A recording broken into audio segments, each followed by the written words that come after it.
Hello, sports fan. This is Stephen here for Sports Choice Plus. I'm bringing you a very special breakdown. I'm going to be covering from being hunters to being hunted. Before I get right into that, I'm going to make sure that you're subscribed to the YouTube channel so you can get all the updates and all the breakdowns. Without further ado, let's get right into it. Looking at Jayden Daniels and the offense for the Commanders, they had their worst output that they've had since he's been in the league. When you're looking at them and the way that the Green Bay Packers were able to dominate them on national television, you just ask yourself, that 27-18 victory, they were stymied by not only Micah Parsons, but the Packers' offense and defense.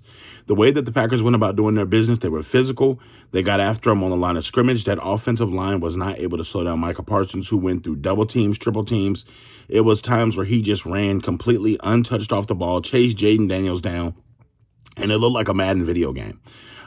Just looking from last year and the success that they had, when nobody really understood or nobody really saw it coming, when they caught fire, they caught people off guard. That's when people really weren't sure what Jayden Daniels was, and it was the late game comebacks. It was the late game heroics. It was the late game things that they were doing, and NFL teams didn't have that much tape on them as NFL like offense. Now, Jayden Daniels in college, they got plenty of tape on him of that, from Arizona State to LSU, but in the NFL, when the NFL gets tape on you and they generate that tape on you and they start to look at your tendencies, they start looking at different things, they can make game plans more accurate to how you actually play.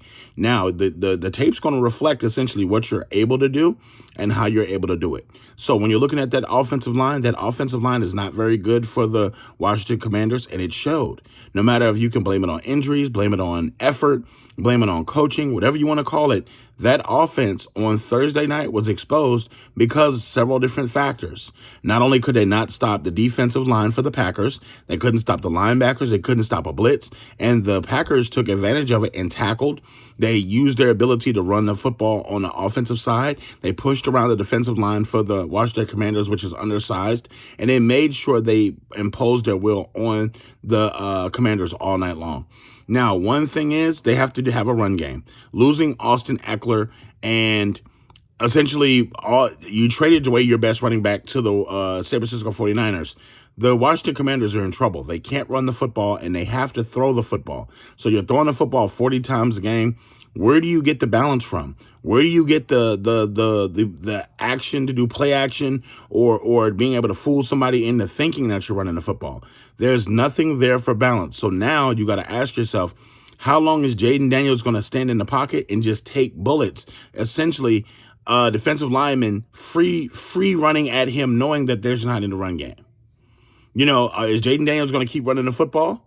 Is he going to keep running for his life? There was one play where Micah Parsons broke through as soon as he said "hut," and Jayden Daniels took a shot to the knee, jumping and trying to avoid a tackle from another Packer player. So it's just so many different things that this offense is not looking good. I think they have to have a plan in place to kind of quail some of these issues on the offensive line, whether it's getting a tight end in there to block, getting a running back or a fullback in there to block to help some of this, slow down some of this pressure. But Jayden Daniels is going to get hurt. It's going to be an RG3 situation, because if you can't block anybody, you're taking direct shots from 260-plus pound defensive linemen, and they're coming with a full head of steam, and there's nothing stopping them. A lot of the plays you saw Micah Parsons trailing somebody, and they got linemen right behind Micah Parsons chasing him, after him, trying to grab his jersey and hold his jersey. So it's tough. It's just a bad experience right now for the Commanders.